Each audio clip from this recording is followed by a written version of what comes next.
The first sound that ever truly frightened me wasn't a scream or a gunshot. It was the sound of my own voice, echoing from the middle of a lake long after I'd gone quiet. I still remember the smell of cedar and smoke that morning. The forest was waking up, heavy with mist and silence that clung to your clothes like cold breath. I was stationed at Glacier View, a remote ranger outpost in northern Montana near the borderlands where the mountain ridges fold into endless pine. It's the kind of country that feels older than time itself, where wind moves through the trees like it's remembering something. I was 36 then, 12 years into service, long enough to stop fearing the dark, or at least to pretend you didn't. The locals used to joke that rangers go one of two ways. They either get quieter with each passing season, or they start talking to the forest like it's listening. I'd become the former, the quiet type. You have to be out here. Noise gets you noticed by the wrong things. My assignment was simple that week: routine patrols, fire watch, and maintenance around the lake cabins before the season closed. It was late September, the air thinning, nights stretching longer, the kind of time when even the deer seemed restless. The campground had emptied out after a cold snap. I had the place mostly to myself, except for one new hire named Harris, a younger ranger from Idaho, and a retired volunteer couple who still helped with trail upkeep. The first day passed easy. We checked radio signals, logged tree damage, mapped a few fresh animal tracks near the northern ridge, the kind of quiet work that keeps your head clear. But that night, something changed. The lake, usually still as glass, started to ripple under a wind that wasn't blowing. The moon hung low and swollen, and a strange echo began to drift across the water. At first, I thought it was a loon. They make those eerie crying calls at dusk, sounds that pull at some primitive part of you. But this was different. The rhythm was wrong, too steady, too human. It rose, fell, then rose again, carrying through the fog like a man shouting his own name. And then I realized it was my name. "Hey, you out there?" The voice sounded like me. The same tone, the same pacing. It wasn't loud, not enough to carry anger or command, just steady, like someone calling to a friend across the shore. Harris looked at me from across the campfire, his face catching the orange glow. "You hear that?" he asked. I didn't answer right away. The sound drifted again, closer this time. My stomach turned in a way I couldn't explain. "Probably an echo," I muttered. "The mountains play tricks when the fog's heavy." He nodded, but I could tell he didn't believe it. Neither did I. That night, I couldn't sleep. The lake pressed against the shore, slow and heavy like it was breathing. Every so often, I thought I heard faint splashing, not from fish or wind, but something deliberate, rhythmic, like someone wading in the shallows. I told myself it was nothing, that maybe a bear was crossing or a branch fell. But the unease was real, thick in the air like sap. By morning, I found Harris already awake, standing near the dock. He looked pale. "Someone called me last night," he said quietly. "Sounded like you." My chest tightened. "What did they say?" He hesitated. "They said to come closer to the water." I laughed it off, maybe too fast. "You dreaming, rookie?" He didn't smile. "No, sir, I looked, and there were footprints, bare ones, on the dock." That part stopped me cold. The lake temperature was near freezing. Nobody would walk barefoot there. I went to check for myself. Sure enough, the damp prints were still there, long and narrow, pressed deep enough to show the heel and arch. My boots didn't match, neither did Harris's, and they led nowhere, just stopped at the edge of the dock at the end, as if whoever made them had stepped off into the water. We called it in, logged it as possible trespass. Standard procedure, but radio reception was spotty, and when we tried the long-wave channel, all we got was static. I decided we'd hike the perimeter trail around the lake, see if anyone had camped illegally. The woods were too still for comfort. Even the birds seemed to avoid the water. The trail curved along the north bank, where the ground turned marshy, and that's when I saw it, a ranger's hat, half sunken in mud. I picked it up. The logo was the same as ours. Inside, faint letters marked a name I hadn't heard in years, T. Meyer. I froze. Meyer had been a ranger here before me, 6 years ago. He went missing during a late winter patrol. They found his truck near the service road, engine running, door open, radio off. They never found his body. When I told Harris, he stepped back like he'd been slapped. "I heard about that," he said. "They said he drowned." "That's what they said," I answered. "But this lake doesn't take people. It gives them back." He looked at me strangely. "You mean?" "I mean, we're heading back before dark." That night, the wind shifted. It came from the water again, carrying that same echo. My voice, softer now, broken by static like a bad transmission. I stood at the cabin door, flashlight off, listening. It wasn't calling for help. It was saying something else. "Come down here." I turned on the radio. Static. Then, faintly beneath it, a voice. "I found him." Harris burst in, face pale, whispering, "Sir, you were talking in your sleep." "I wasn't asleep," I said. He shook his head. "Then who was saying your name outside the window?" The silence that followed was so deep I could hear the frost forming on the glass. Outside, the lake was calm again, too calm. I felt the weight of the forest pressing in, like the trees themselves were listening. And that's when I knew whatever had taken Ranger Meyer wasn't gone. It was still in the lake. By morning, the fog was so dense it looked like smoke rising off the lake. The world had shrunk to the edge of the dock and the faint outline of the opposite shore, which came and went like a dream. The radio still spat nothing but static. Harris and I packed light and circled west, following the tree line where the ground stayed solid. We didn't talk much. It wasn't just the cold, it was the weight of what neither of us wanted to admit. The forest was too quiet. When you've worked years in the woods, you know its rhythms. Squirrels scurrying, ravens gossiping, chipmunks shrieking at the sight of your boots. But that morning, it was as though everything had fled. Every step crunched in the frost like it echoed across miles. Halfway around the lake, we reached a narrow inlet where the water funneled between dark boulders. The mud there was streaked with drag marks. Something or someone had crawled from the water recently. Harris knelt beside the trail, his breath visible in tight bursts. "Look," he whispered, "bare feet again." The prints were small this time, maybe a woman's, but they overlapped with larger ones heading back into the trees. And they were fresh, too fresh for the temperature to have hardened them. We followed the trail uphill, moving through cedar thickets and deadfall. After an hour, we found the remnants of an old camp, a rusted fire ring, collapsed tarp, torn sleeping bag, all half buried under pine needles. It looked abandoned for years, but someone or something had recently brushed the dirt clear from a name carved into one of the stones. It read T. Meyer. Harris took a step back. "Sir, this can't be here. They dismantled his camp after the search." I wanted to agree. I wanted to believe some prankster had set it up. But then we both heard it, the faint, distant crack of a branch breaking behind us. Then another. The sound was moving in a slow, deliberate circle. I whispered, "Don't move." The noise stopped. For maybe 10 seconds, the woods held their breath. Then came the low sound of breathing, ragged and wet just beyond the nearest trees. It was close enough to smell mud, algae, and something metallic like rusted iron or blood.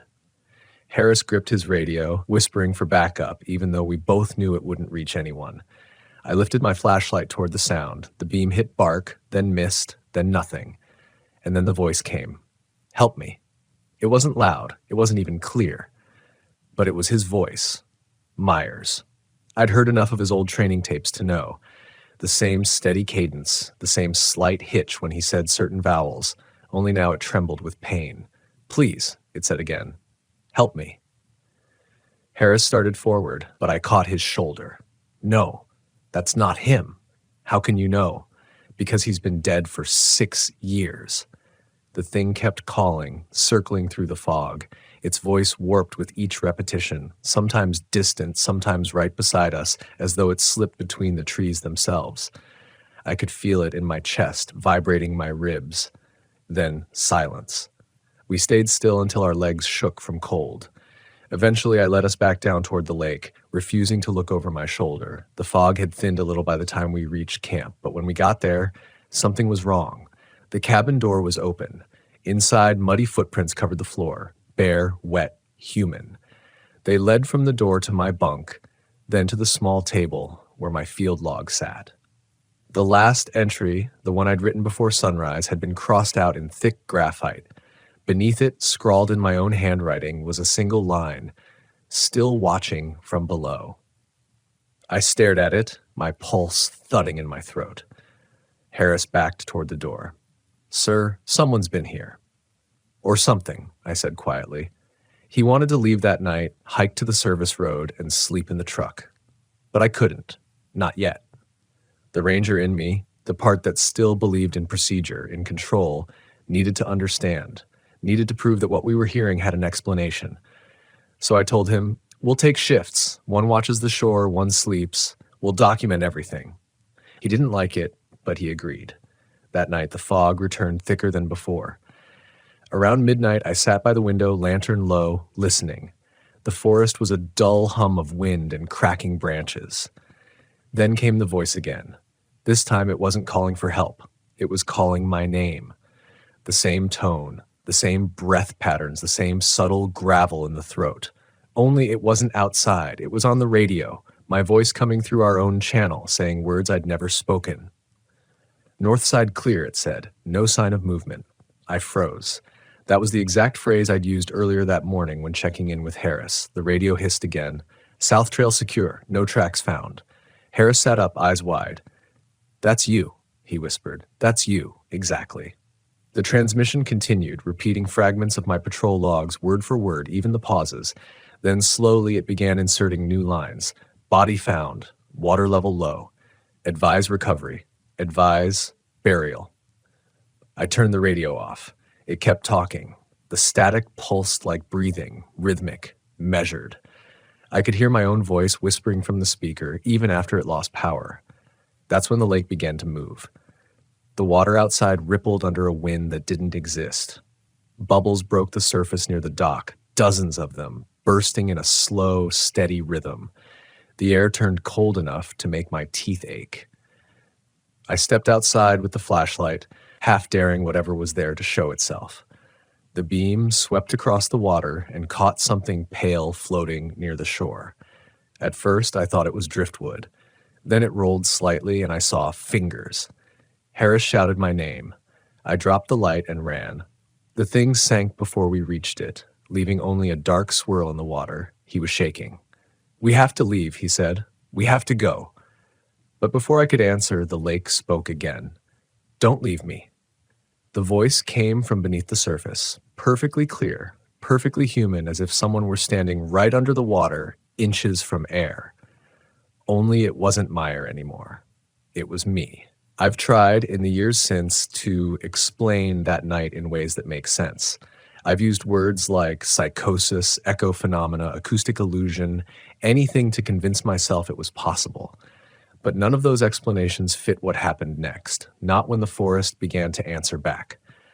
After the voice from the lake, my own voice, fell silent, Harris refused to step back outside. He sat on the bunk, clutching the radio like it was a lifeline, muttering that he could still hear something under the static. I watched from the window as the ripples flattened and the moon reemerged, bleeding its light over the trees. The water was still again, too still, as though the lake itself had paused to listen. I told myself to breathe, to think, to follow protocol, document the event, maintain composure, never panic in isolation. That's what every ranger is trained to do. But the silence had weight now. It pressed down on my chest like altitude sickness. Near dawn, I must have drifted into a half sleep because I woke to a sound that didn't belong, a low, steady tapping. 3 knocks.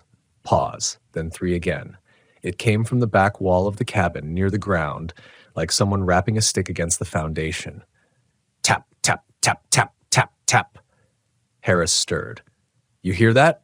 I nodded. "Stay here." I stepped outside into the fog, flashlight cutting through silver air. Frost glittered across the grass. The sound had stopped. The trees loomed like pillars in a cathedral, every trunk the same gray-black. Then from the left I heard the knocking again, this time higher, like something testing the cabin wall with its knuckles. I swung the light toward it and caught the briefest shape. A reflection, maybe. A face in the window. My face. But the eyes were wrong. They were wider, pale, almost hungry. I stumbled back, and when I looked again, the glass was empty. Inside, Harris sat frozen. "It's repeating us," he whispered. "Whatever's out there, it's copying us." I didn't answer. My hands were shaking too badly. I busied myself with the logbook, writing what little I could before the pen stopped working. The ink had frozen solid. That's when I realized how cold it had become, the kind of cold that doesn't feel natural for September. I could see my breath clouding in the lamplight. We packed our gear as the sun rose, what little warmth it offered doing nothing to cut through that chill. The plan was simple: hike the ridge, get line of sight for the radio, call for extraction. I didn't care if command thought we were losing it. I just wanted out. But as soon as we stepped into the tree line, something shifted. It was subtle at first. A faint vibration underfoot, like distant machinery. The soil trembled. The trunks gave off a low hum, almost too deep to hear. When we reached the halfway point up the ridge, Harris stopped suddenly. "Listen," he said. I did. The humming was clearer now, rhythmic, almost melodic, not from one direction, from everywhere. It rose and fell like breath, like the entire forest inhaling, and underneath that hum came words, not spoken, not sung, echoed. "Come down here." We froze. The words rippled through the trees as if the air itself had learned how to speak. I could hear my name laced in between the echoes, fractured across trunks and branches, overlapping in different tones, some higher, some deeper, all mine. Here. "Come down.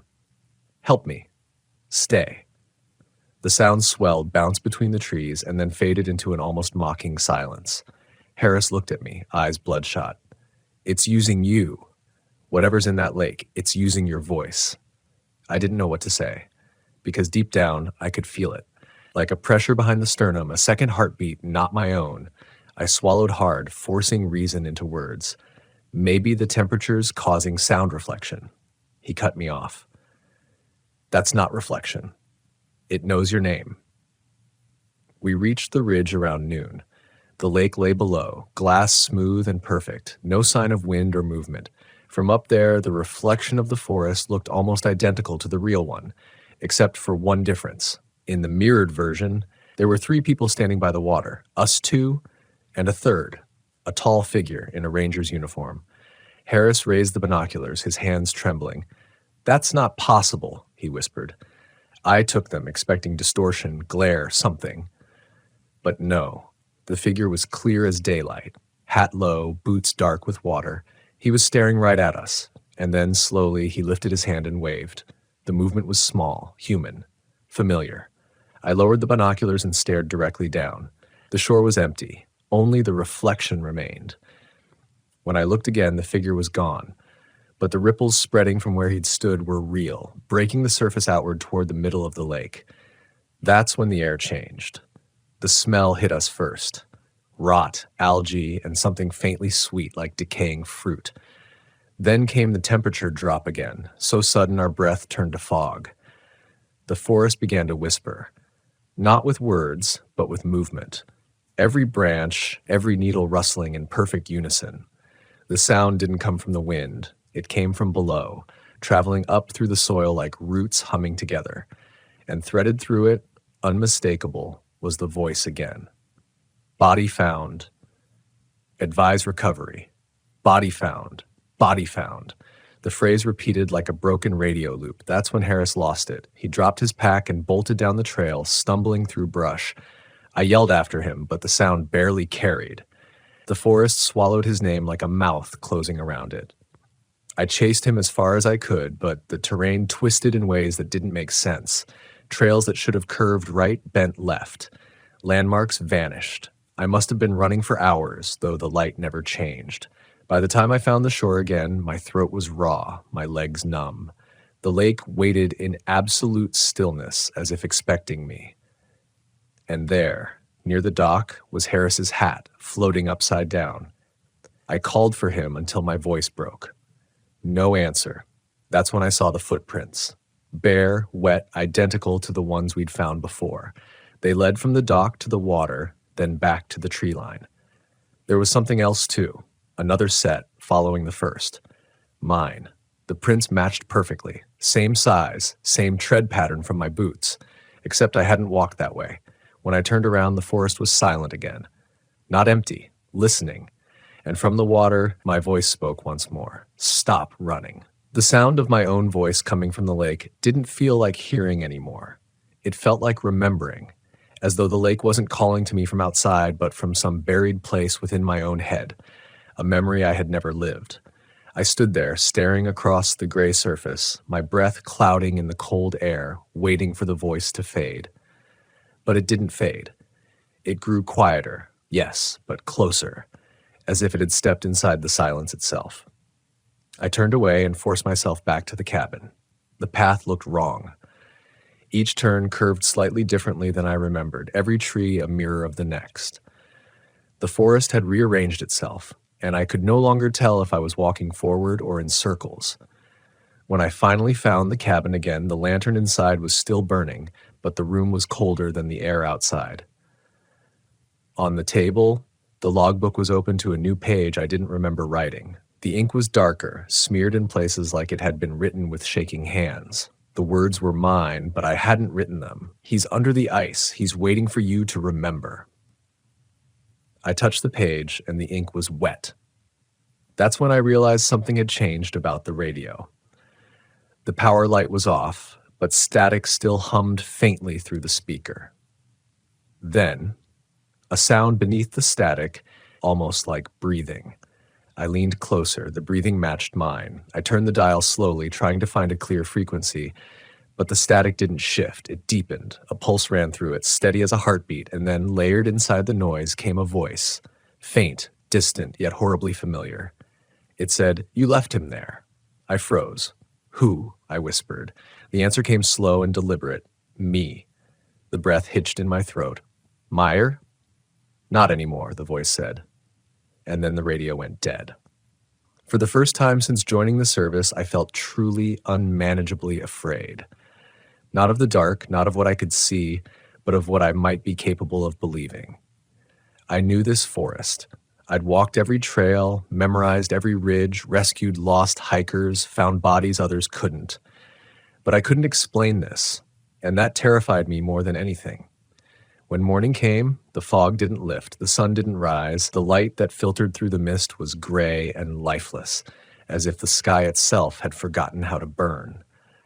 I decided then I would go to the old ranger tower, the one abandoned since the storm of '97. It was the highest point overlooking the valley, maybe enough altitude to get a signal out. The climb took half the day.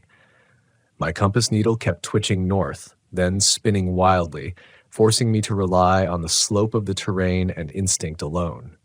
But the higher I went, the worse the sound became. The forest didn't whisper anymore, it breathed. The trees leaned inward as though bending closer to hear. Bark cracked like bone in the cold. The air was dense and damp, smelling of rot and stagnant water even this far from the lake. And then, at the halfway point, I saw it, a shape between the trees. It looked like Harris. He was standing perfectly still, facing the wrong direction, toward the ridge away from me. His uniform was soaked to the waist, dripping mud and lakeweed. His hands hung limp, his head tilted slightly, like a marionette waiting for a pull. I called his name. No response. "Harris, it's me!" He didn't move. I took a few steps closer, my boots crunching on frost. "If you can hear me, say something." His head turned, slow and deliberate, until I saw his face. Only it wasn't Harris. Not anymore. The skin was pale, stretched tight like wax, the lips blue, but the eyes, those were mine. Same color, same shape. He smiled weakly, and when he spoke, it was in my voice. "You shouldn't have come back." My body froze. The forest pressed around us, silent and vast. I whispered, "What are you?" He tilted his head, as if the question confused him. "The ranger. You, the one who went under." And then he stepped backward into the fog and was gone. I don't remember running the rest of the way up. My legs moved on instinct, every part of me screaming to reach open ground. When I reached the fire tower, I nearly collapsed against the metal steps. The structure groaned in the wind, old boards slick with frost, but it held. From the platform, the view should have shown the whole valley, the ridges, the forest, the silver thread of the lake. But what I saw wasn't a lake. It was a hole. A perfect circle of black water, rimmed by ice pulsing faintly like a heartbeat. And in the reflection at Black Mirror, I saw movement. Dozens of figures, half submerged, drifting slowly in a spiral pattern. Rangers' uniforms, boots, hats. Their faces turned upward, mouths open as though still breathing. And above them, floating in the reflection like a ghost's imprint, was me. I stumbled back from the railing, choking on air that suddenly smelled of brine and decay. The wind howled through the structure, but the sound that followed wasn't wind. It was singing, low, rhythmic, like the hum we'd heard earlier. But now it was clearer. Words formed beneath the tone. Down in the deep, the forest keeps. Down in the dark, the ranger sleeps. The rhythm grew stronger, louder, vibrating the metal beneath my boots. The reflection in the lake shimmered, distorting. One of the figures below began to move upward, breaking through the black surface like something reborn. It was Harris, or what was left of him. His eyes were gone, his mouth open in a silent scream. Water poured from his throat in thick, dark streams. And though the sound shouldn't have carried that far, I heard it clear as thought, "You left me." I don't remember climbing down. I just remember running, branches tearing my clothes, the world narrowing into noise and motion. The forest felt alive now, aware. Every gust of wind carried whispers in my voice. Every shadow bent slightly toward me. By the time I reached the lake again, the water had frozen over. A thin sheet of ice stretched from shore to shore, unbroken except for a single circle in the center. An open patch, perfectly round where the ice had refused to form. I stood at the edge, gasping for breath, watching my reflection shiver across the surface. And then faintly, a sound beneath the ice. 3 knocks. Pause. 3 more, like someone asking to come in. The voice followed, muffled but unmistakable. "Let me out." And for one terrible moment, I understood. It wasn't just the dead calling from beneath. It wasn't Meyer or Harris or anyone else. It was me. The part of me that had never left this place, the one that had drowned 6 years ago and learned how to mimic the living. The ranger everyone thought survived, the one who still walks the forest pretending to be human. You ever stand so still that you can feel the earth breathing beneath you? That's what it felt like that night. The lake, the forest, the ground itself rising and falling in quiet rhythm, like it was waiting for me to exhale before it did. I knelt at the water's edge, my reflection bending with every tiny ripple, and I couldn't tell anymore which one of us was real. The voice below the ice had gone silent, but its absence pressed against my skull like a memory that wouldn't surface. My mind felt split, 2 people arguing over the same heartbeat. One part of me knew I had to leave, to hike back to the main station, to report the hallucinations before they took root. The other part, the voice whispering beneath thought, kept saying, "You've already done that. You've already told them everything."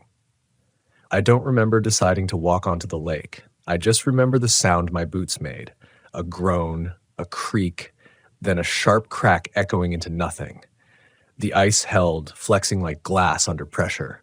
My flashlight beam wavered across the surface, cutting through the fog, until it found that single dark circle at the center, the hole where the ice never formed.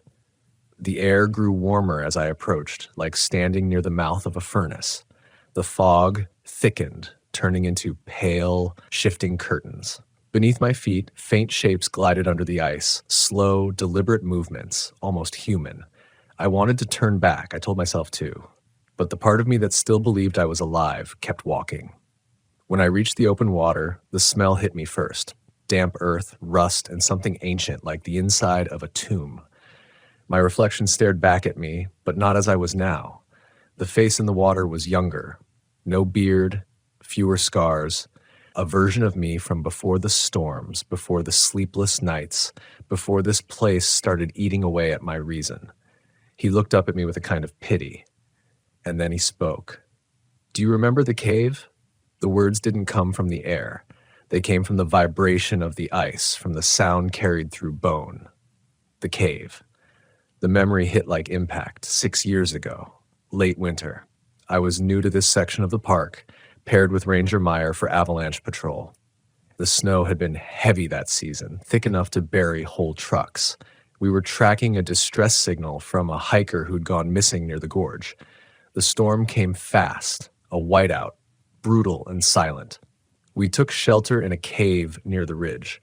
I remember our breath fogging in the beam of the headlamp, the echo of water dripping somewhere deeper inside. Meyer went to scout the passage while I radioed command, but the radio cut out. I called his name. No response, just the sound of water, deep, rhythmic, pulsing like a heartbeat. Then the ground gave way. I fell through the ice floor into black water so cold it felt alive. It wrapped around me, numbing everything but my lungs. I tried to kick up to find air, but the light above me dimmed, swallowed by the weight of darkness. I remember reaching for the hole, seeing my glove breach the surface, and then nothing, until now. The reflection smiled, not cruelly, but knowingly. "You never came back," it said. The world tilted. The wind roared in my ears, a low, endless howl. I stumbled back, clutching my chest, and the truth coiled inside me like a serpent awakening from hibernation. I hadn't survived that cave. I had drowned beneath it. The rescue reports, the commendation for endurance, the years of work since, they weren't real. They were echoes, a loop built from memory, from guilt, from the forest's way of keeping what it claimed. The lake wasn't a lake at all. It was the surface above something older, a sink of time, swallowing voices, replaying them until they became new lives. The forest didn't haunt people. It recorded them. That's why the calls never stopped. That's why I heard my own voice calling for help. It wasn't imitation. It was playback. The realization broke something inside me. The cold didn't matter anymore. My breath didn't matter. I dropped to my knees and looked into the hole again. Beneath the surface, a light flickered, faint, golden, like the glow of a lantern seen from underwater. Shapes moved around it. I thought I saw Meyer among them, his face calm, eyes open, mouth whispering something I couldn't hear. I leaned closer, and then the voice returned, mine again, calm and patient. "You can come home now." The words hit me with a peace I didn't expect. Not fear, not dread, just understanding. I removed my radio, my badge, and my hat, laid them on the ice like offerings. The forest wind shifted, soft through the branches, carrying the scent of pine and rain. The sound felt almost tender, like the woods were sighing. One step forward. The ice flexed, groaned. Another step. I looked down at my reflection one last time. He looked back, steady, quiet, unafraid. Then I sank. The water wasn't cold this time. It was warm, heavy, and full of light. I sank past my reflection, past the drifting shapes, past the roots that reached down from above like veins. The deeper I went, the louder the heart of the lake beat. I could hear all of them now, the rangers, the lost hikers, the missing, each voice blending into one long breath, one long wordless sound. It wasn't pain, it was memory. And then I saw the bottom. Not dirt, not rock, mirrors, dozens of them, perfectly still, each one showing a different version of the forest, seasons shifting, storms passing, lives beginning and ending. I saw Meyer standing in one, waving. I saw Harris walking through another, his face calm. I saw myself in all of them, younger, older, lost, found. The forest had recorded everything. I reached toward one of the mirrors, and the surface rippled like water. On the other side, I saw my cabin, the lamp burning, the logbook open, the words still wet. And sitting at the table, writing the last entry, was me. He looked up, and for the first time, I realized what the whispers in the forest truly were. Not ghosts. Reminders. Every ranger who ever vanished had written their story into the land, into the trees, into the water. Every sound, every creak, every echo, every voice that didn't belong was a memory trying to reach whoever came next. I smiled, or maybe the reflection did, and as the light dimmed, I felt the lake exhale, pulling me into stillness. The forest stopped breathing. The echoes faded. But even now, when the fog drifts across Glacier View, campers still say they hear a ranger's voice coming from the lake, calm, steady, calling out names that no longer exist. They say he sounds alive. And sometimes, if you stand close enough to the water and whisper your own name back, the lake answers in your voice, because the forest never forgets. It only waits for you to remember who you were when you entered it. I remember the forest differently before that night. It wasn't something that scared me, not really. It was my home. The endless canopy of cedar and hemlock, the smell of moss, the quiet patience of old trees. I used to think the forest had a kind of wisdom about it. I'd been a park ranger in Washington State for almost 11 years then, working the backcountry patrols through the Cascades. People came and went, hikers, campers, kids looking for a weekend of escape, but I was always there, watching, keeping order. The park was my rhythm. My days were split between silence and routine, checking trail markers, fixing washed-out bridges, responding to calls from visitors who got turned around in the mist. Nights were another story. Nights out there had a weight to them, a pressure you could feel in your chest. Still, I never thought much of it. You learn to tell the difference between real danger and the forest's tricks. But that changed after what happened on Midnight Patrol. I was covering the Northern Ridge that week, an area rarely open to the public because of landslides the year before. It's a steep stretch of old-growth forest that folds in on itself, ridges overlapping like waves, with hollows that collect fog even on dry days. There's a small service cabin up there, one of those wooden structures built decades ago for fire lookouts. That was my base for a few nights, just me and a radio that barely worked. The first 2 nights were uneventful, cold, still, and forgettable. But on the third night, something began to shift. I started noticing patterns that didn't belong.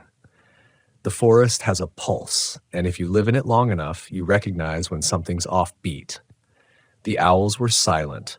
The frogs in the marsh near the trailhead didn't sing. Even the wind sounded heavy, as though it were carrying something unseen between the branches. I radioed dispatch to check if there were any reports of hikers nearby. Nothing. I remember the static on the line seemed unusually loud, like it filled the cabin.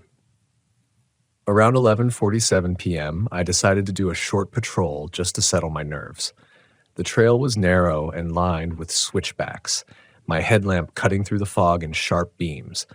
Every time I turned my head, the light would slice across the trunks like a knife, illuminating pieces of bark, patches of lichen, and sometimes shadows that didn't quite fit. It's strange how your mind starts inventing faces in the dark. A few 100 yards from the cabin, I caught a sound, low and drawn out, something between a groan and a whistle. It came from deep down the ridge. I turned off my lamp and stood still. It came again, longer this time, echoing through the trees in a way that didn't seem possible. It wasn't wind. It wasn't an animal I knew. My first thought was that it was a moose or an elk. But the tone, there was something human in it, almost like it was imitating. I tried to radio again, but the channel just hissed. That's when I noticed something else. The air smelled different, metallic, like blood and rainwater mixed together. I decided to head back. My training kicked in. Rule 1 of night patrol, never investigate what you can't explain alone. But when I turned around, I realized I couldn't see the cabin light anymore. It should have been visible through the trees. My path had gone darker. I kept moving, marking trees with my flashlight, counting my steps. The silence pressed closer the deeper I went, like the forest was absorbing every sound I made. That metallic smell followed me, thick and clinging. After maybe 10 minutes, I saw a faint glow ahead, soft, pale, like a lantern. Relief hit me until I realized it was the wrong color. Too blue, too steady. The cabin had an old yellow bulb that flickered. This light didn't flicker at all. I stopped. The glow pulsed once, like something moving in front of it. I crouched low and turned off my lamp. The temperature dropped instantly. My breath came out in thin streams of vapor. Then came the knocking. It started faintly, a dull thud, repeating every few seconds. I couldn't tell where it came from. The rhythm was deliberate, almost calm. 3 knocks. Pause. 3 more. My stomach tightened. I scanned the trees, and for a moment I thought I saw movement. A tall shape, hunched, standing perfectly still. The knocking stopped. I stayed there, frozen, for what felt like forever. My hands were shaking, even though I didn't want to admit it. I told myself it was a bear brushing against a tree, or maybe falling branches. But deep down, I knew it wasn't. When I finally moved again, I aimed for higher ground, toward the ridge where I could reorient myself. I climbed through ferns and deadfall until I reached a small clearing. From there, I could see the valley below and the trail lights I'd installed months earlier. Only, they weren't where they should have been. They had shifted. The lights had been placed in a line along the lower path to guide night hikers safely back toward the campgrounds. Now they formed a curve, like a crescent, bending toward something in the forest's heart. At first, I thought it was my eyes playing tricks, but no, they flickered, one after another, forming a pattern. Like something intelligent was moving among them. That's when I felt it, the unmistakable sensation of being watched. Not by an animal, not by something curious. This was different. It felt like standing on the edge of a thought that wasn't mine. I don't remember running, but suddenly I was back near the cabin, lungs burning, every sound amplified. I slammed the door shut and bolted it. The radio was still dead. Then the knocking returned. 3 knocks. Pause. 3 knocks, but this time it was on the cabin door. I didn't move, didn't breathe.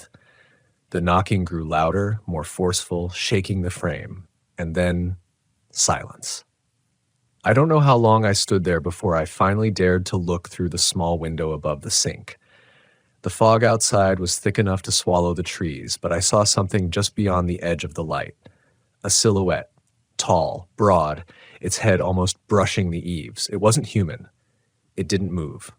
The shape lingered for maybe a minute, and then it stepped back, disappearing into the fog. I didn't sleep the rest of the night. By dawn, the forest looked normal again.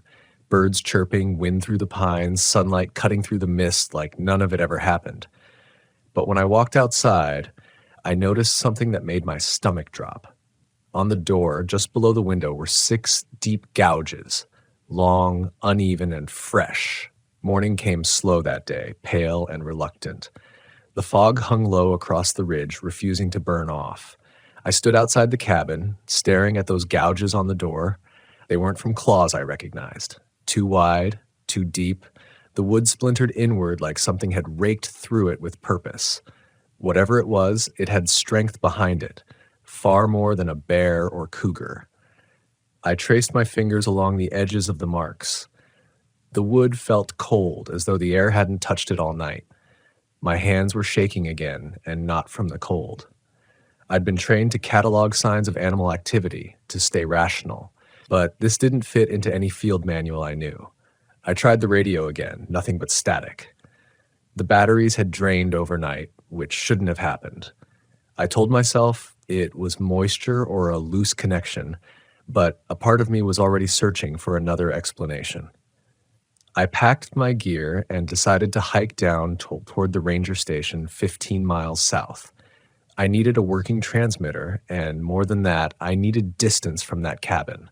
By the time I reached the 2nd-mile marker, the forest had changed again. There's something subtle about it, the way the woods shift their tone. During the day, everything seems familiar, the birds, the wind, the way light scatters through the leaves. But once something touches that rhythm, it's like the entire forest starts holding its breath. The trail was unusually quiet. I didn't see so much as a squirrel. Around mid-morning, I found the first track. It was near a washout, a depression where the soil had slid months ago. In the soft earth was a footprint, or something close to one. At first, I thought it was human, long, with clear impressions of toes. But when I crouched down, I saw the spacing was off. The foot was nearly twice the length of mine, and the weight distribution was strange. Whoever, or whatever, left it must have weighed hundreds of pounds. I followed the tracks for a few yards before they disappeared into a stream bed. There were broken branches higher up than I could reach, and one of the trees had fresh bark stripped away, almost like it had been peeled. I remember crouching there, the forest dead silent, realizing how far I was from anyone else. The closest human being was probably 30 miles away. I could feel my pulse pounding in my ears. I didn't want to believe what I was thinking, but there it was, something big, something intelligent, had been near the cabin. When I finally reached the Southern Trail Junction, I met one of the seasonal workers, a younger guy named Clay. He was setting up a maintenance marker near the creek. I must have looked like hell because the first thing he said was, "You okay, man?" I told him about the door, the noise, the lights. He didn't laugh. He didn't even look surprised. He said quietly, "You were up near Slate Ridge, right?" I nodded. "You shouldn't have stayed there overnight." That stopped me cold. "What's that supposed to mean?" He shrugged, adjusting his pack. "Locals around here don't go near that ridge. They say it's old ground, older than the park, older than people. Hunters used to talk about seeing things up there. Tall things. They move like shadows, but they don't make sound." I wanted to tell him I didn't believe in ghost stories, but my throat was too dry to speak. Clay went on, "They call it the Hollow Watcher. Supposed to be something that lives under the ridge. Comes out when the fog gets thick. I don't buy into it, but I've heard things too. Knocking at night like someone's at the door." That word, knocking, hit me like a spike. I didn't say much after that. We hiked together for a few miles before splitting off, he back toward the road, me toward the station. I told myself local stories always grow from fear. A snapped branch becomes a monster in the dark. Still, when I looked back up toward Slate Ridge, the fog had begun to crawl over the tree line again, swallowing the light. That evening, I reached the main ranger station. It felt like stepping back into civilization. Lights humming, coffee burning on the pot, a faint smell of wet boots and diesel. I gave my report to the supervisor, Karen, a no-nonsense type who'd been in the service even longer than I had. She listened quietly, her eyes narrowing at the details. When I mentioned the knocking, she finally looked up from her clipboard. "You said it was rhythmic? 3 knocks?" "Yeah, like someone asking to come in." She didn't write that down. She just leaned back and exhaled slowly. "You're not the first one to say that. We've had 4 reports like yours this year, all from that same ridge." My stomach dropped. "And what do we do about it?" "Nothing," she said. "Not officially. There's no proof, just stories. But off the record, don't go back up there alone." That night, I couldn't sleep. I kept replaying the sound in my head, the dull, steady thud. 3 knocks. Pause. 3 more. Like it was trying to communicate or mock the act of communication itself. I wanted to believe it was some elaborate prank, but who could pull something like that off 20 miles from the nearest road? At around 2 in the morning, I heard it again. Not from the woods this time, from inside the station. I froze on my cot listening. 3 knocks. Then silence. I sat up, heart hammering.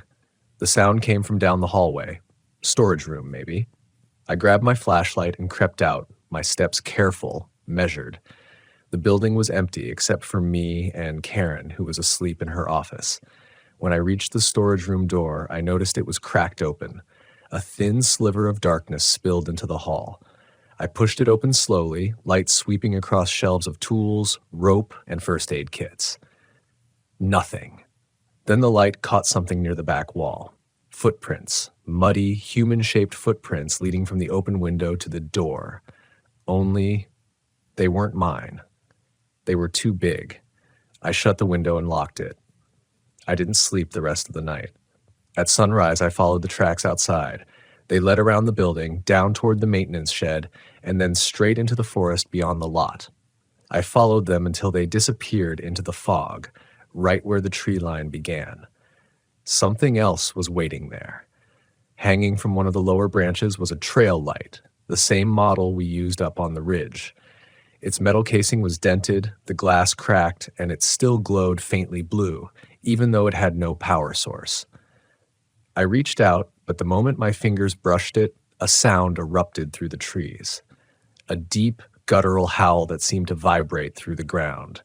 It wasn't an animal sound. It was layered, distorted, as if 2 voices were trying to speak at once. I dropped the light and stumbled backward, staring into the fog. For a moment, I saw it, tall, impossibly tall, stepping between the trees with a slow, deliberate grace. The mist clung to it like it was part of it, revealing only fragments, a shoulder, a jawline, a hand with fingers too long. Then it was gone, and the knocking began again, faint and distant, echoing from every direction at once. By mid-morning, Karen and I were hiking back towards Slate Ridge. Neither of us said much during the drive. She'd grabbed a shotgun from the lockup and packed an extra radio. I noticed her hand trembled a little when she loaded it, though she tried to hide it. The closer we got to the northern trailhead, the thicker the fog became, curling through the trees in long ribbons like smoke. We parked the truck at the old service road, and I took one last look at the sky.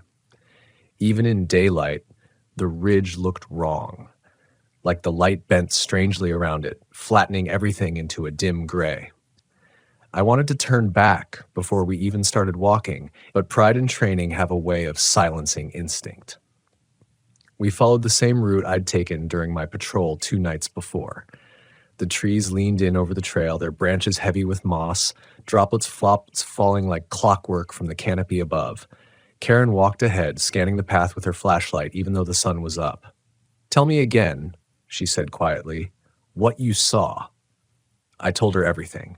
The knocking, the lights moving, the shape in the fog. When I finished, she stopped and looked back at me. "And the smell? Metallic, right?" I nodded. She muttered something under her breath, something I couldn't catch, and kept walking. About 2 miles in, we reached the old cabin. The gouges on the door were still there, darker now from moisture. Karen bent down to inspect them, running her fingers over the grooves. "Too wide for a bear," she murmured, "and too deliberate." Inside, the air was stale. The cot was still unmade, my coffee mug on the counter, half filled with cold sludge. Everything looked untouched except for one thing. The window above the sink was open. I hadn't left it that way. The forest outside was silent, not just quiet, dead silent. No insects, no birds. Karen noticed it too. She reached for her radio, tested it. Static. We left the cabin behind and headed toward the ravine where I'd seen the trail lights. The closer we got, the heavier the air became, carrying that same metallic scent. My head started to ache. I wanted to say something to her, but the words felt heavy in my throat. That's when we heard it again. 3 knocks. We froze. The sound came from somewhere ahead, faint but deliberate. 3 knocks. Then silence. Karen's hand went to her shotgun. She motioned for me to stay still. We listened. A moment later, the knocking came again, this time from behind us. I spun around, scanning the fog. Nothing. Just trees, pale and endless. Karen whispered, "It's moving." We started forward slowly, every step calculated, the crunch of our boots loud against the stillness. My flashlight beam caught movement to our left, something tall slipping between the trees. Karen turned her light that way, but whatever it was disappeared into the mist. Then we saw the lights. They flickered ahead of us, that same eerie blue, forming a path that curved down into the ravine. Karen hesitated. "Those are dead units. They don't have power out here." I didn't answer. I just followed them. The lights led us deeper, into the gully where the fog pooled thick as smoke. The ground turned soft, mud sucking at our boots. Then the trees opened up, revealing something I hadn't seen before. A dark hollow in the rock wall, half hidden behind a curtain of moss and roots. The air that poured from it was cold enough to sting. The metallic smell was stronger now, almost suffocating. Karen raised her light toward the entrance. The walls glistened wet, as though something inside had been breathing. "What is this?" I whispered. "Looks like a cave," she said. "Not on any of the maps."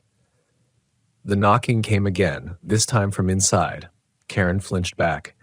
"We're not going in there."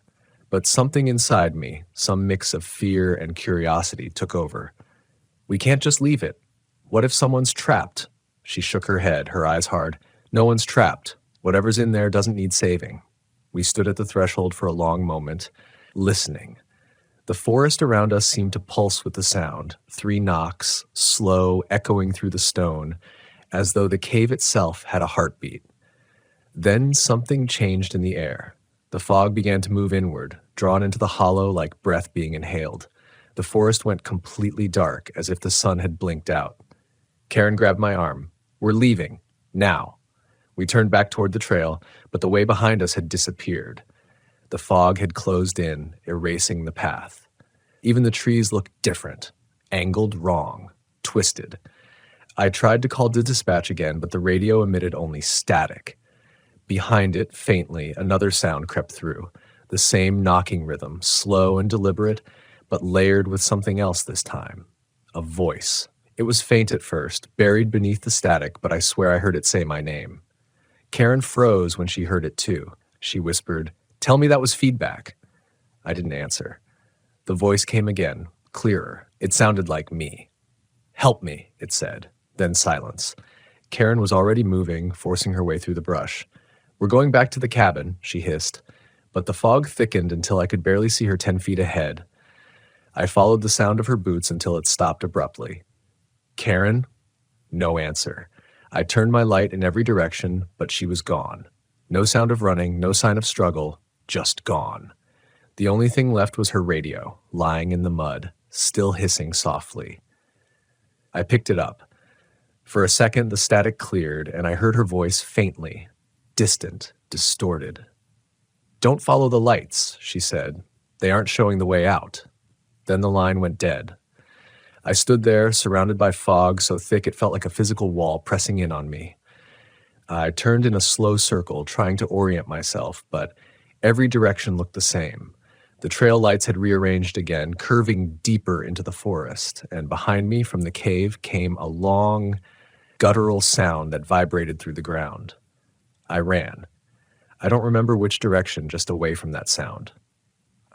The trees blurred together, branches clawing at my jacket, roots grabbing at my boots. My flashlight beam bounced wildly, flashing glimpses of things I couldn't comprehend, shapes moving parallel to me, just beyond the fog. Tall, thin, gliding through the trees with impossible grace. Then I fell. My knee hit a rock hard enough to make me see white. I rolled over, gasping for air, and looked back toward the ridge. Something was standing there, framed by the mist. It was taller than any human, its limbs too long, its head cocked slightly as though studying me. I couldn't see its face, only the suggestion of features beneath layers of fog. It didn't move toward me. It didn't need to. Its presence was enough. The air around me felt electric, humming like distant power lines. And underneath that hum, faint but unmistakable, I heard the knocking again.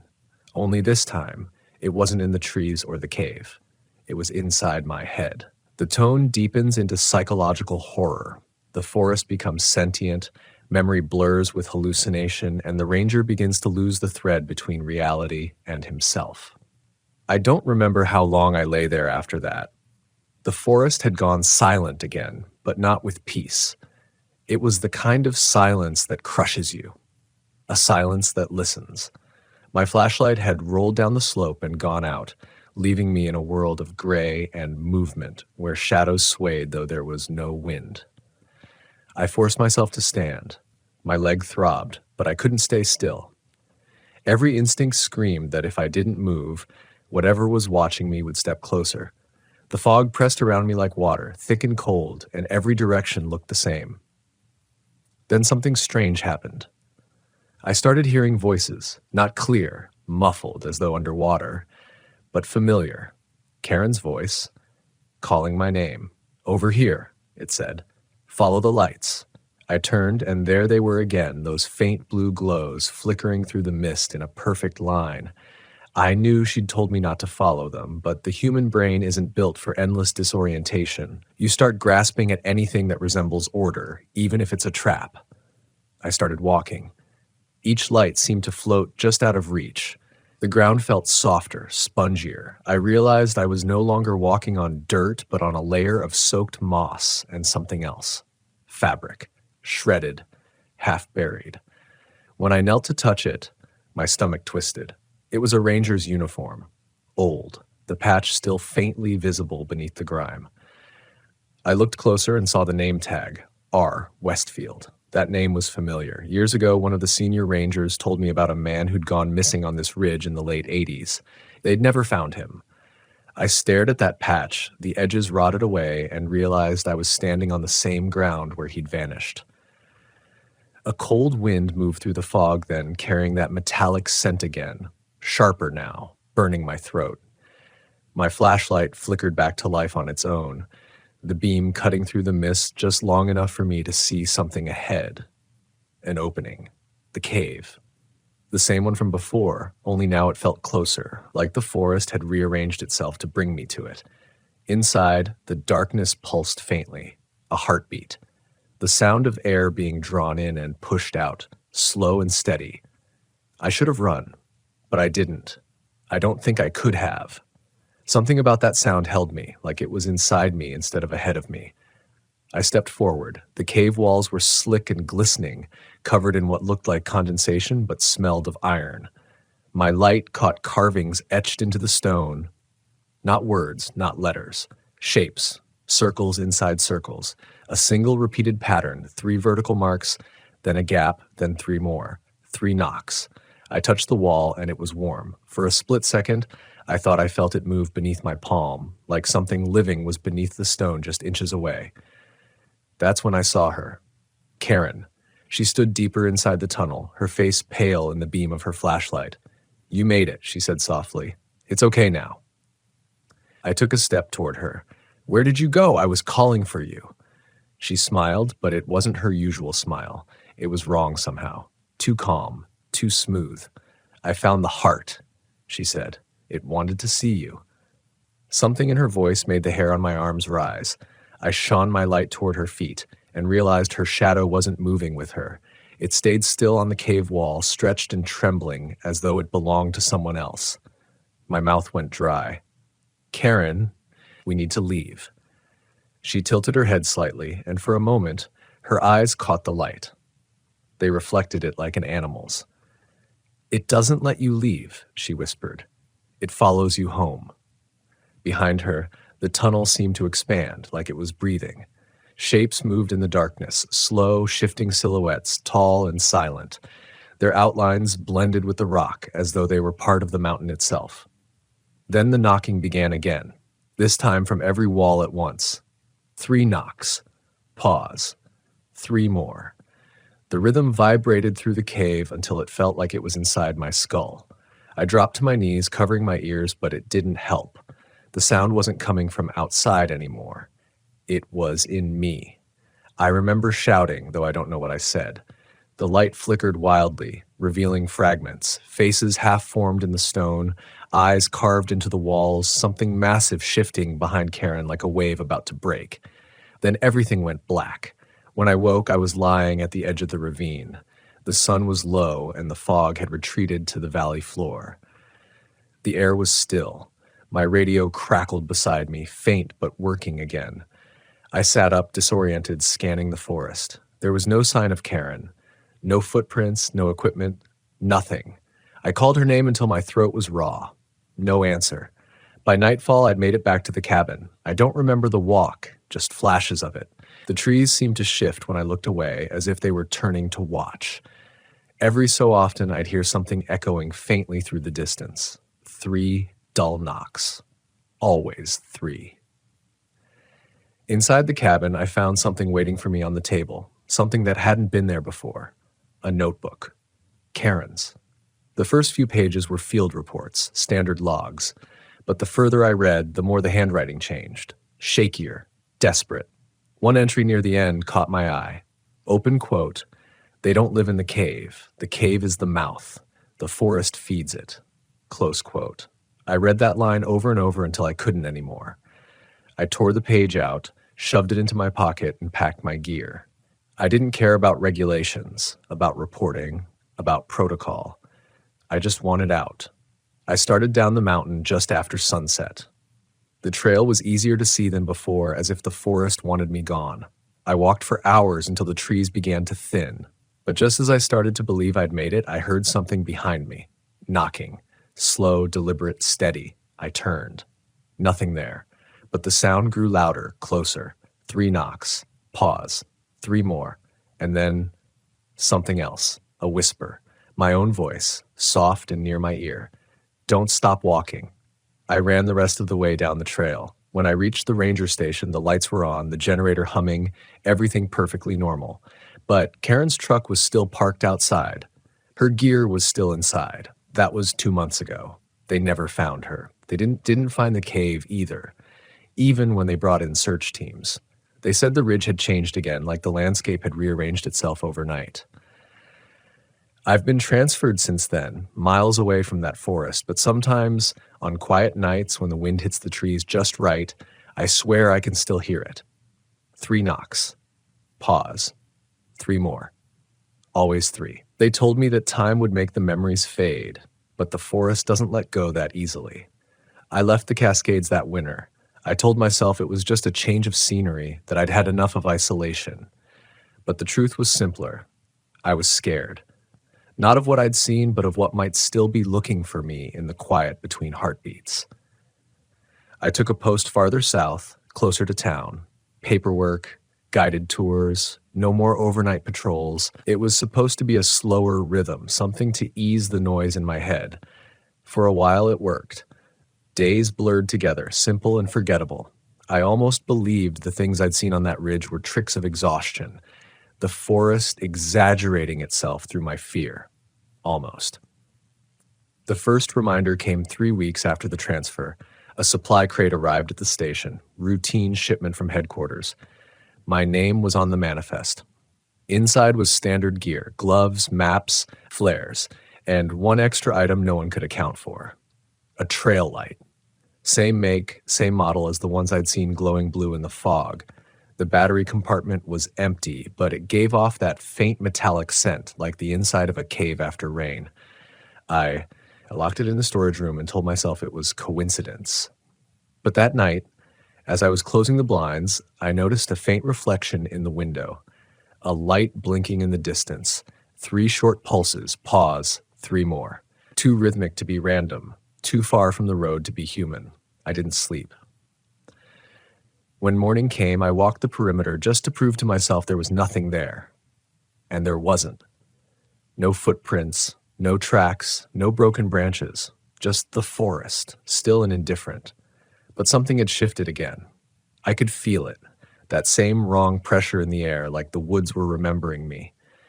A week later, I started having the dreams. They always began the same way. I'm back in the cave. The air is cold, heavy. The knocking starts, slow and patient, echoing from every wall. Then the sound changes, becomes breathing, then a voice. Mine. Don't stop walking. I'd wake drenched in sweat, the smell of wet moss and metal in my nose, the echo of my own voice still whispering from nowhere. I tried to tell myself it was just trauma, that my mind was replaying what it couldn't explain. But then the forest began answering back. It started small. A branch tapping against the cabin window exactly 3 times before the wind carried it away. A woodpecker outside my office hitting the same rhythm. 3 knocks, pause, 3 more. I started counting time by those knocks. Sometimes hours would pass without them, and I'd start to relax. But then they'd return, perfectly measured, like a reminder that something was keeping track of me. I thought about Karen every day. Her voice on the radio, "Don't follow the lights," had become an anchor in my mind. I went back through her notes, the few pages I'd kept. The last entry haunted me. Open quote, "It doesn't live in the cave. The cave is the mouth." Close quote. I started wondering what that meant. If the cave was the mouth, then what was the rest of it? What kind of thing uses a forest as a body? I did what I shouldn't have done, started researching. I read every lost person report in the park archives, cross-referencing incidents from decades back. Dozens of disappearances, all clustered around the same ridge, everyone dismissed as weather, terrain, or poor navigation. But the language in the old ranger logs caught my attention. The earliest entries from the 1940s mentioned echo patterns and knocking phenomena. A few even described lights that moved against the wind. One entry, written by a man named Westfield, the same name on the uniform I'd found, was shorter than the others. Open quote, "It doesn't follow us. We follow it. Every trail leads back to the hollow." Close quote. That line kept me up for nights. A month later, headquarters asked me to lead a small group of trainees on a routine orientation hike. Easy trail, clear weather, nothing unusual. I told myself it would be fine. The forest down here wasn't the same, but as we neared the halfway point, one of the younger rangers pointed toward the tree line. "Hey," she said, "you see that light?" I froze. Through the pines, faint but steady, glowed a pale blue shimmer. Perfectly round, perfectly still. The others thought it was a lens flare or a reflection from the sun. I told them to stay on the trail, and I walked toward it, my heartbeat thudding in my ears. The air grew colder with every step. The smell, that same metallic tang, rose from the ground. When I reached the clearing, the light flickered once and vanished. But on the trunk of the nearest tree, carved deep into the bark, were 6 vertical gouges. 3, then a gap, then 3 more. I stood there for a long time, feeling the weight of the forest pressing against me, until one of the trainees called out from the trail. I turned back, but the clearing behind me had changed. The gouges were gone. The tree was smooth, unmarked. I didn't tell them what I'd seen. That night, I packed my things again. I didn't even file a transfer this time. Just left. Drove until the roads turned to dust and the radio stopped finding stations. I ended up renting a small place near the desert where the land stretches wide and open and you can see every shadow for miles. No fog, no forests, no sound of knocking. At least, that's what I told myself. It's quiet here most nights. The stars are sharp, the air dry, but sometimes just as the wind shifts and the sand rattles against the window, I hear something faint. 3 dull thuds, too even to be the wind. I try to ignore it. I put on music. I tell myself it's the old pipes or the house settling, but deep down I know better, because the forest isn't bound to one place. It's not just trees and caves and fog. It's something older, something that moves where memory leads it, and it remembers me. Sometimes I think about going back, not out of courage, but because running hasn't worked. The sound follows, the scent, the way the shadows move in the corner of my eye. Maybe facing it is the only way to make it stop. I've come to understand something about fear out here. It isn't the darkness that gets you. It's the realization that the darkness might be aware of you, that it sees you the way the forest sees a fallen branch or a patch of rot. Not as something foreign, but as something it can reclaim. The longer I live, the more I feel the forest inside me, in the quiet, in the way I catch myself counting 1, 2, 3, without realizing it. I know now what the Hollow Watcher really was. It wasn't a creature guarding something. It was the forest itself, wearing faces to make sense of the trespassers who wander too deep. It learns you. It becomes you. It watches through the eyes of what it takes. Karen understood that at the end. Maybe that's why she smiled before it took her, because she finally knew she wasn't being hunted. She was being remembered. And maybe that's all any of us are in the wild. Memories carried in roots and stone, waiting for the next fool who thinks he's there to protect it. The forest doesn't need protectors. It just waits. And if you ever find yourself walking a dark trail at night and the fog starts to move like it's breathing, stop. Listen. If you hear knocking, don't answer. If you see the lights, don't follow. And if you hear a voice that sounds like your own, whispering your name from the trees, run. Because once it knows your name, the forest never forgets.